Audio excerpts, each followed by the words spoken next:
ये पाप के कारण मिलते हैं। लोग मारे घूम रहे हैं, दुख मिटाने के लिए सोचते हैं कोई जादू कर दे, कोई टोना कर दे, कोई जंतुर बांध दे, कोई आशीर्वाद दे दे। अरे काहे को पागल हो? यदि तुम अच्छे आचरण करते हो, भगवान नाम जप करते हो, सद धर्म से चलते हो, तो तुम्हें किसी से आशीर्वाद मांगने की जरूरत नहीं। बात मान लीजिए, प्रार्थना मान लीजिए। दिखावे में लाखों लोग अपने जीवन को नष्ट करने के लिए तैयार हैं। ये माया का ही तो दिखावा है जिसमें जन्म के जन्म हमारे नष्ट होते जा रहे हैं। सत्य मार्ग को क्यों नहीं पकड़ते हो? किसी के आशीर्वाद की जरूरत नहीं आपको आनंद प्राप्ति के लिए। आप आनंद के बच्चा हो, आनंद स्वरूप हो। जिनसे आशीर्वाद मांगते हो उनके अंदर जो आत्म तत्व बैठा है वो तुम्हारे अंदर बैठा है। वही संपूर्ण आनंद लिए तुम्हारे अंदर बैठा है। तुम्हें किसी से गिगियाने की जरूरत नहीं। बस तुम अपने स्वरूप को नहीं पहचान पा रहे हो, अपनी शक्ति को जागृत नहीं कर पा रहे हो, इसलिए तुम दौड़े घूम रहे हो। भागने की जरूरत नहीं है। सत्संग सुनो, उसे अपने आचरण में उतारो। ये बात आप कागज में लिख लो, चाहे दिमाग में लिख लो। जब तक आपके आचरण शुद्ध नहीं होंगे, जब तक आप भजन नहीं करोगे, जब तक आप दूसरों को सुख नहीं दोगे, मन वचन कर्म से किसी को भी दुख नहीं पहुंचाना, तब तक आप भागे। और यहां से लेकर ब्रह्मलोक तक अगर आपको सुख मिल जाए तो बता देना। आ ब्रह्म भुनान लोकान पुनरावर्तिनो, अर्जुन यहां सुख मिलने वाला है।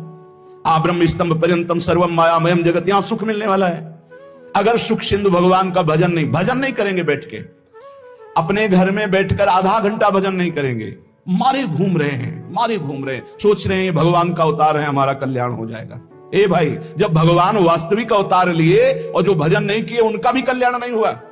भगवान के अवतार के समय हम भी रहे होंगे कहीं ना कहीं, किसी जीव जंतु के कल्याण हुआ क्या? अब भजन करोगे तो कल्याण हो जाएगा। हमारी बात मान लो।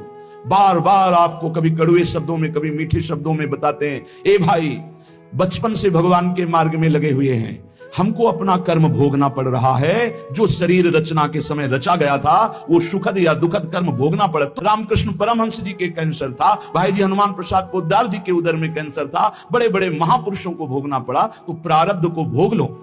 ये भोगने की सामर्थ्य नाम जप से आ जाएगी, और नाम जप करके जन्म मरण के चक्र से मुक्त हो जाओ। मान लो मेरी बात। क्या वृंदावन की परम पावन रज से बढ़कर त्रिभुवन में कोई रज है? इस रज में बैठकर तुम्हें आनंद नहीं मिल रहा तो कहां मिलेगा तुम्हें? क्या भगवान नाम से बढ़कर कोई अमोघ शक्ति है जो भगवान को अधीन कर सके? सुमिर पवन सुत पावन नामो अपने बस कर राखे रामो, लेकिन समझ में नहीं आता। ये जीव सोचता है कोई तपस्वी, कोई सिद्ध से हमारे दुख दूर हो जाएं। नहीं, भगवान के वचन सुन लीजिए। दैवी हेषा गुणमयी मम माया दुरत्तया मामेव ये प्रपद्यन्ते माया में ताम तरन्ति थे। ये गुणमयी माया को पार करना बहुत कठिन है। एकमात्र उपाय है, मेरी शरण में आ जाओ। हरि शरणम श्री कृष्ण शरणम ममो। जब तक प्रभु की शरण में नहीं तब तक माया मुक्त। पर समझ में नहीं आता। लोगों को ऐसा लगता है मैं जाऊंगा, आशीर्वाद मिलेगा, मैं सिद्ध हो जाऊंगा, सब दुख नष्ट हो जाएंगे। आप समझो, हमारी प्रार्थना को समझो। हम अंदर से पीड़ित होकर बोल रहे, आप लोग समझते नहीं हो। भगवान का भजन किए बिना कहीं भी भाग के चले जाओ, आपको शांति नहीं मिलेगी प्यारे।